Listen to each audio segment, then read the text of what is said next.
International yoga डेच्या निमित्ताने मी सगळ्या देशवासियांना माझ्याकडनं खूप खूप शुभेच्छा देते योगा डेच्या निमित्ताने।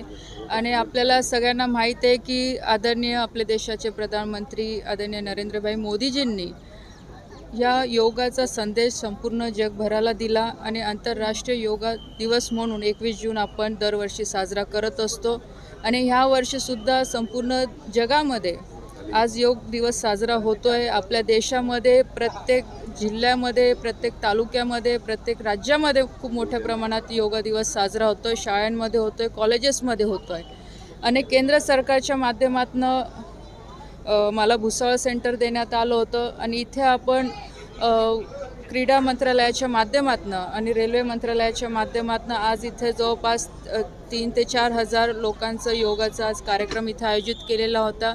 त्यासाठी आपल्या राज्याचे मंत्री आदरणीय गिरीश भाऊ महाजन, तसेच भुसावळचे आमदार आणि राज्याचे मंत्री आदरणीय संजू भाऊ सावकारे, इथल्या DRM मॅडम, कलेक्टर साहेब व सर्व इथले अधिकारी असतील, सगळे भुसावळ तालुक्यातील लोक असतील, आज ह्या कार्यक्रमासाठी उपस्थित राहिलेले आहे। आणि योग दिवस हा आपण फक्त एक दिवस न साजरा करता म्हणजे योग हा रोज केला पाहिजे, कारण की आपल्या आरोग्यासाठी हे अत्यंत गरजेचं आहे। आणि आपण नेहमी बघतो की ह्या धावपळीच्या जीवनामध्ये आज कुठे ना कुठे मेंटली आणि फिजिकली फिट राहण्याची गरज आहे।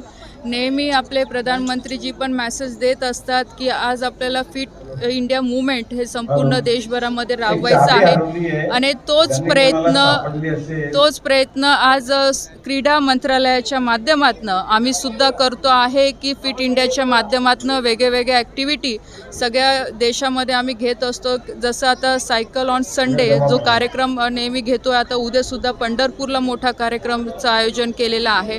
असे वेगवेगळे कार्यक्रम फिट इंडियाच्या अंतर्गत स्पोर्ट डिपार्टमेंटच्या माध्यमातून होत आहे आणि अतिशय चांगला रिस्पॉन्स लोकांकडनं पण मिळतोय। लोक आता आपल्या स्वतःच्या हेल्थकडे आता कॉन्शियसपणे बघायला लागलेले आहे।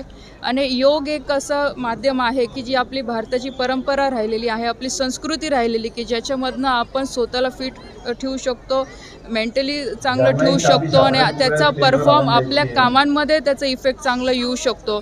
आणि आज मी आपल्याला सांगेल की योगा हा आता स्पोर्ट्समध्ये सुद्धा इन्क्लूड केला गेलेला आहे। आपली एशियन चॅम्पियनशिप पण आता होते आहे, वर्ल्ड चॅम्पियनशिप पण आपली झाली आणि येणाऱ्या पुढच्या एशियन गेममध्ये आता योगासन दिसणार आहे। आणि प्रयत्न चालू आहे की 2036मध्ये जेव्हा आपल्या इंडिया म्हणजे प्रयत्न करतोय की ऑलिम्पिक जेव्हा होस्ट करेल तेव्हा योगासन पण हा त्याच्यामध्ये राहील।